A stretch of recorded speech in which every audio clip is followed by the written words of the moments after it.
Kisa, Kisa. Give me 1 second, guys. Give me 1 second. Breaking news alert. Breaking news alert. United States has entered the war with Iran. United States has entered the war with Iran. Trump just announced just a few hour ago that United States B-2 um, airplane jet track just track three Iran nuclear sites and thank the military service for their uh, great service, and also now all of a sudden ask for peace. Now after that, now we're gonna go to before we even continue speaking, Trump is having a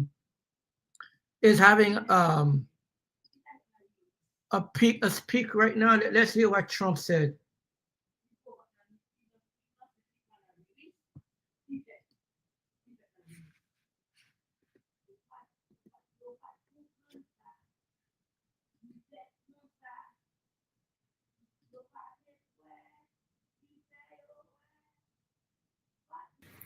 Hi, I'm Nicole Hockley from Sandy Hook Promise. I know this is hard to hear, but it's important. The shooter who murdered my son carried. I want to thank the Israeli military for the wonderful job they've done. Let's start from the beginning. They carried out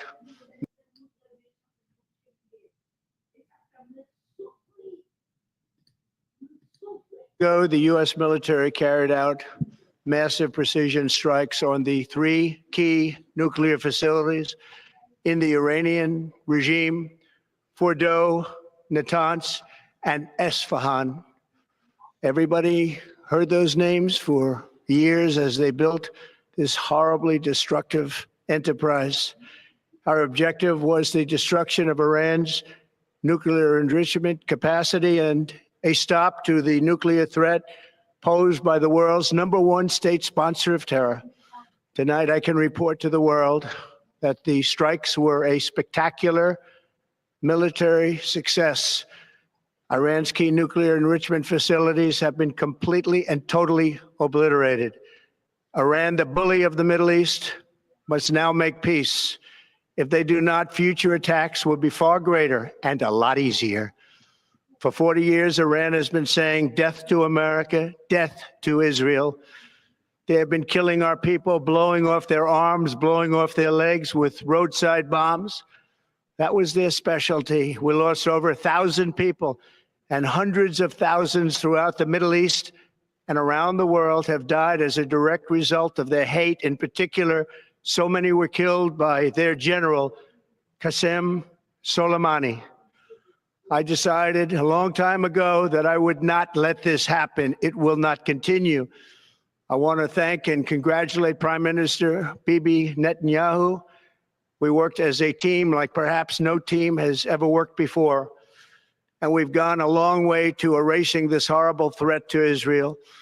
I want to thank the Israeli military for the wonderful job they've done. And most importantly, I want to congratulate the great American patriots who flew those magnificent machines tonight, and all of the United States military on an operation the likes of which the world has not seen in many, many decades. Hopefully, we will no longer need their services in this capacity. I hope that's so. I also want to congratulate the chairman of the Joint Chiefs of Staff, General Dan Raisin-Kane, spectacular general, and all of the brilliant military minds involved in this attack. With all of that being said, this cannot continue. There will be either peace or there will be tragedy for Iran far greater than we have witnessed over the last 8 days. Remember, there are many targets left. Tonight's was the most difficult of them all, by far, and perhaps the most lethal. But if peace does not come quickly, we will go after those other targets with precision, speed, and skill. Most of them can be taken out in a matter of minutes. There's no military in the world that could have done what we did tonight, not even close. There has never been a military that could do what took place just a little while ago. Tomorrow, General Kane, Secretary of Defense, Pete Hegseth will have a press conference at 8 a.m. at the Pentagon. And I want to just thank everybody, and in particular, God. I want to just say we love you, God, and we love our great military. Protect them. God bless the Middle East. God bless Israel, and God bless America. Thank you very much. Thank you.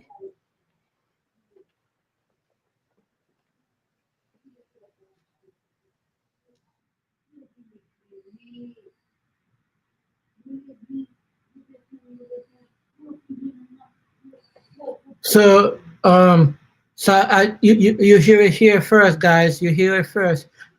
Trump just announced that United States has bombed Iran with coalition with Israel and Prime Minister Netanyahu. So even though he was pretending that he wasn't entering the war, he was just assisting with precision, meaning with like logistics.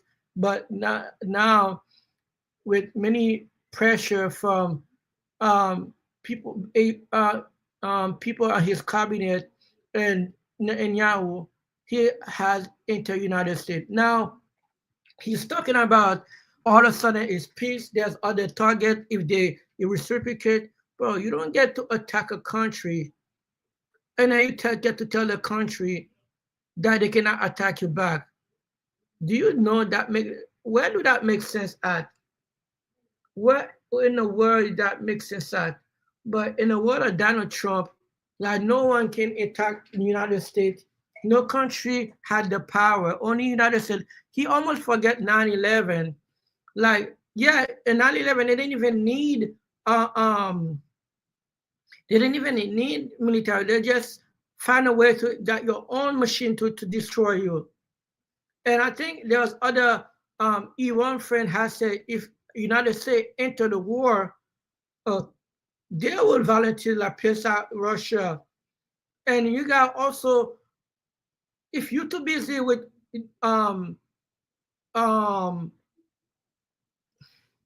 Iran, you got China right there trying to sneak in and try to get Thailand, bro. That's like the most what's the word I'm looking for? Competent president we ever see. I know they was talking about Joe Biden is incompetent. Joe Biden was incompetent, but what do you think this is going to do? What do you think this is gonna happen, bro? This guy think this thing is sweet that no one entitled to reciprocate, no one entitled to push back. It just whatever he do, you just supposed to just go along with it and just take it for face value. Like what? This is MSNBC's ongoing special breaking news coverage. Bro, that's just crazy to me. That just malarkey. Let me see if I can find other news network who respond to like Trump a foolish comment.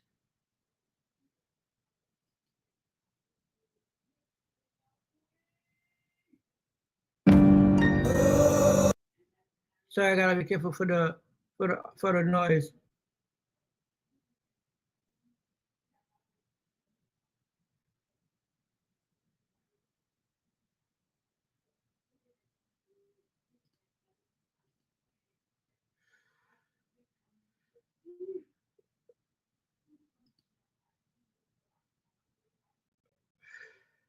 This lady, man, this lady. I said, yeah.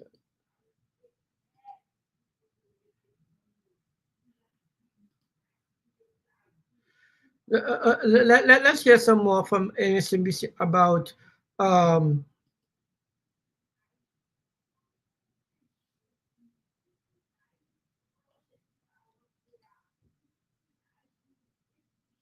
NVIDIA accelerated computing starts with DGX, the world's AI super. All right, welcome back, everyone. We have some breaking news that we want to. No, we already heard that. Let's hear that part. I want to put the statement by President Trump up on the screen. He says in a Truth Social post, "We have completed our very successful attack on the 3 nuclear sites in Iran, including Fordo, Natanz, and Esfahan. All planes are now outside of Iran airspace. A full payload of bombs was dropped on the primary site, Fordo. All planes are safely on their way home. Congratulations to our great American warriors. There's not another military in the world that could have done this.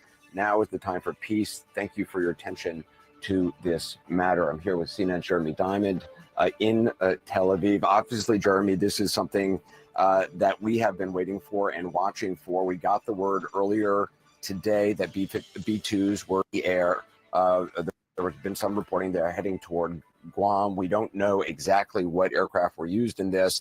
They set a full payload of bombs, which there had been a lot of discussion about how many of these bunker buster bombs would be required to really damage Fordo facility. Unclear if just one would be enough. He says bombs. It sounds like there were multiple strikes. Yeah, and you know, even as he is talking about multiple nuclear sites in Iran, the one to key in on is the Fordo facility, because we know that that is the facility that is buried deep beneath a mountain in Iran that would require those B-2 bombers and would require those 30,000 pound bombs to be dropped over that facility. And most experts have estimated that it would take multiple bombing runs to actually get to the depth required to destroy that facility in Fordo. And it appears that the United States has now carried out that strike. The question, as you said, how many runs did it take? Were they able to destroy it completely? You know, we don't know that yet. We don't have that battle damage assessment that they need to do. We should also point out the Natanz facility, according to the IAEA and others, that was damaged by Israeli authorities. That was damaged early on in Israel's actions against Iran. The exact level of damage was not clear. There were some initial reports that perhaps the damage was worse than it actually was. The electrical supply to the centrifuges at the Natanz facility were cut. That electrical supply was cut. I spoke to the head of the IAEA who said he believed that would have caused some of the centrifuges in that Natanz facility to spin out of control and probably go offline and be damaged. But again, it seemed like Fordo had not really been directly hit as far as we know. That's right. The Israelis had primarily focused their attention on the Natanz facility. We know that they had done extensive damage to the above ground facilities, some damage to the below ground facilities, and then as well, some damage to Isfahan as well, although they left a lot of that untouched. Some of that, according to experts who I've spoken to, may stem from the risk of radiation that could stem from, you know, if you hit that facility very hard. The Fordo facility, they didn't seem to really strike that, the Israelis themselves, and that reflected the fact that they knew that in order to actually get to that facility, you would need those GBU-57s, which are those enormous 30,000-pound bunker-busting bombs. Which, by the way, have never actually been used in combat, and certainly not in a situation like this. That's right. I mean, the United States has used a lesser bomb known as the mother of all bombs, which is in Afghanistan. That bomb is actually not the mother of all bombs if you consider the GBU-57, because it is smaller than this 30,000-pound bunker-busting bomb, which would, every expert has said, would be the bomb that you would use for the Fordo facility. At this stage, we don't know that they have actually used that. We don't have confirmation from the military, but presumably that would indeed be the weapon of choice for this facility. The thing about those bombs is that they can penetrate deep through concrete, deep through fortifications. The question is, would you need to hit with multiple of those bombs in the exact same spot to really get to the depths that we're talking about? I mean, there's estimates of how deep the Fordo facility goes, and I've seen a variety of them, but it's extensive. I mean, it is very deep in this mountain. Without a doubt. And you not only have the mountainous structure, you know, the natural fortification that is provided in this facility, but there's also been some analysis that there is likely some reinforced concrete as well. So you have the mountain itself, but then you may also have reinforced fortifications for this facility itself. And that's why most experts have said it would likely take multiple runs of these GBU-57s, known as these 30,000-pound bunker-busting bombs, to be dropped over this facility. I do think that it is interesting that we are also talking about U.S. strikes, according to the president, on these 2 other nuclear facilities as well.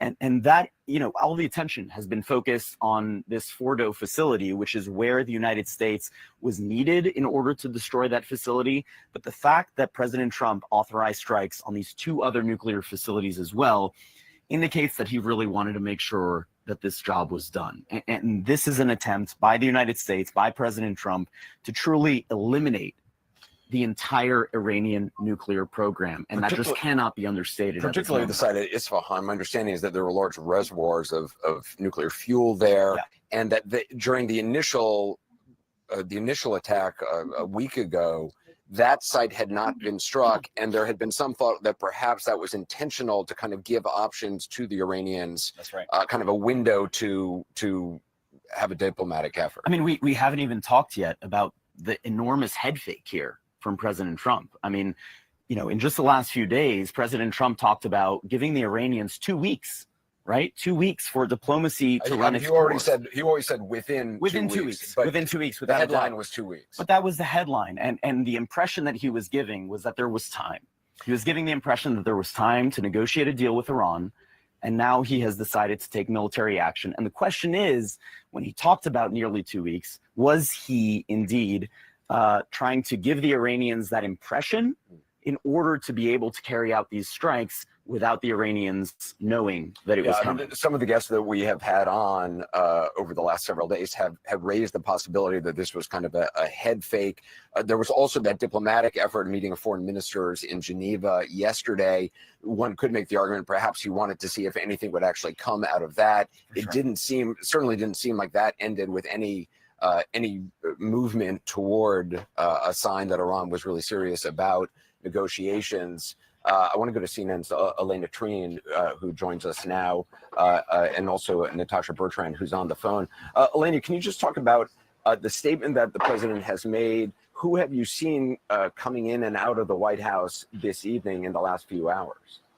Yeah, look, I mean, obviously an incredibly significant move here by the White House, really just saying that they have moved forward in striking these 3 Iranian nuclear facilities, really trying to aid the Israelis in their goal of wiping out Iran's entire nuclear program. Notable as well that he thanked American warriors and said there's not another military in the world that could have done this, also saying that all planes are now outside of Iranian airspace. Now, to give you some context, the president did land back at the White House. He was at his club in New Jersey about a little bit over Ninja One is a scalable solution. It's built on a modern SaaS architecture and around 2 hours ago now, and he went right into the... Okay, we already see all that information, guys. Guys, another thing that happened, guys, let me share that with you guys. Let me remove that. We'll come back on that. Let's see that from I'm sorry, from what you call it again, from a Iran from an Iran TV, from Iran TV. What was their response to Trump comment after posting? Like, it's in Iranian, so just pay attention to the note, right? So let me make sure like you guys can see that. See, this is the note right there. Pay attention to what this Iranian state TV, which is like a government state TV, said after Trump tried to say peace. So there's not gonna be peace. It may not be to respond tomorrow or the next day, but there will be a response. Whether is it like military base in the Middle East, or I don't know if Iran have a rocket that can land from Iraq to United States, but you didn't definitely know. Starting from now on to whatever, they will be carrying out military in the United States. Now, how will that happen? You know how that will. They will try to travel as many ways possible to enter the country, and then try to settle there, eventually try to do. That's why they probably will do. Let's hear what the state TV Iranians respond. Let me put it. مشروع ایران هستند، آمریکا با این اقدامی که انجام داد علیه ایران و حریم هوایی ایران را شکست و جنایت علیه ایران انجام داد دیگه جایی در منطقه غرب آسیا نداره. آقای رئیس جمهور آمریکا، شما شروع کردید و ما تمومش خواهیم کرد. من So they say, no, you started, we'll finish it. And yeah, that's just a big response, but like still, any casualty that happened in a military base, any casualty that happened in the United States that caused even one person die or one person injured, that is definitely gonna be is something. But that it. I know Trump don't really care about his legacy now, because now it's all about, he got all the money in the world. He think with all that, he think he's gonna be able to go to Qatar after this when he's not president. He think he's gonna go to Saudi Arabia after this and go and build a huge hotel. And after he become president, everything gonna be sweet and easy. No, while you president, they promise all this. They're gonna say things like I need to do, things need to happen, but I don't know how much money they promise all those money. Will they give some money? Yeah, in advance, yes, but most of the money is not gonna happen. This thing in Qatar is not gonna, probably most likely not gonna happen, bro. We are work for it, Trump, bro. Shit gonna get real. Shit is gonna get real. Let me see what can I share with you about what's gonna happen. With more, let me see if we have any update in CNN, and if we have any more video, because they don't like to post update anytime. So see, they don't got nothing going on. So let me go back to MSNBC if they have anything going on right now.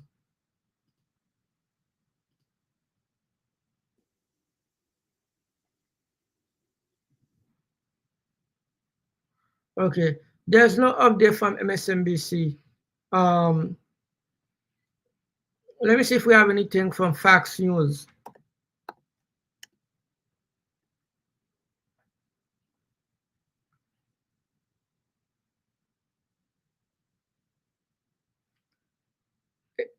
It looked like Fox News may have the image from the bunker explosion. I don't know if that's good to put in YouTube, but we'll definitely see what happened. Taking big risks right now. Let's see. Oh, right here.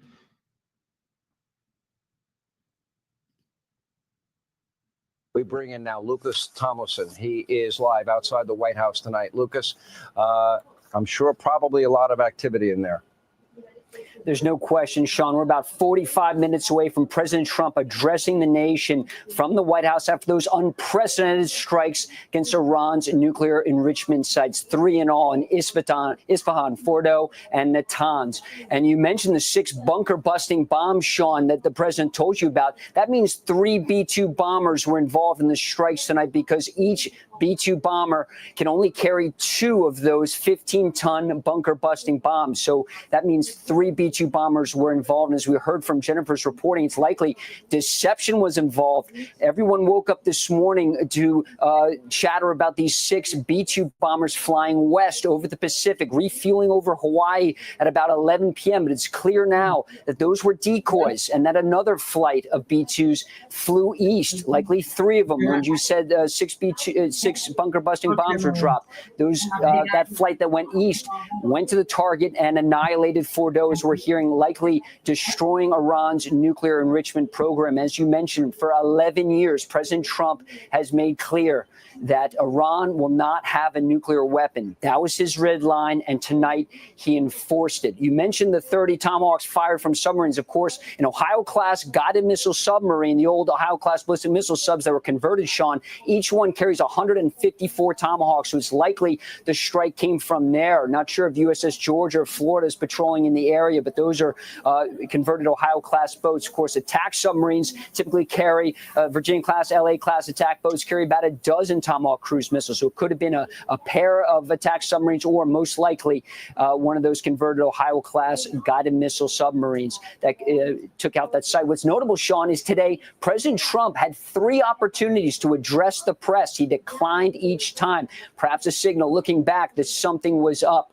And of course, he always speaks to the press. And also, let's not forget, just a few days ago on Thursday in the White House, Caroline Leavitt at the podium said she had a message from President Trump. She said that a decision on Iran will be made within 2 weeks. And now it is very clear. There's a lot of emphasis on the word within, because we're now just 2 days since that statement. And this unprecedented strike was made against Iran, knocking out Iran's nuclear sites, likely setting back that program for years, decades, or perhaps ever. And Lucas, we got to remember, too, it was only 24 hours after the president made that statement that the Iranians said they would not have a negotiation at all. So they gave their answer almost immediately. Hey, Sean Hannity here. On Thursday in the White House. Okay. So, yeah. So that's what's going on now, man. Wow.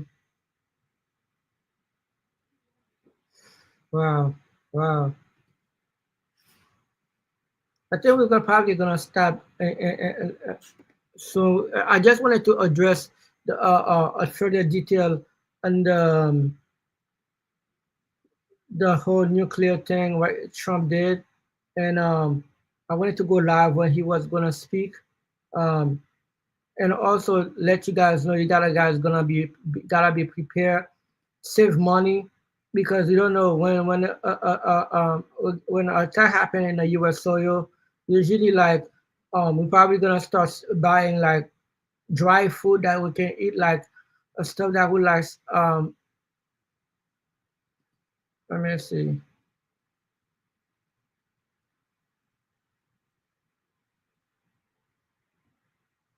So you got New York Mayor Eric Adams announced that they will probably increase security now that that U.S. struck Iran. So they're definitely gonna have to. If you're going to New York, you gotta really be careful what plane you get on. You gotta be very vigilant when you get into a plane and going toward New York. You definitely gotta.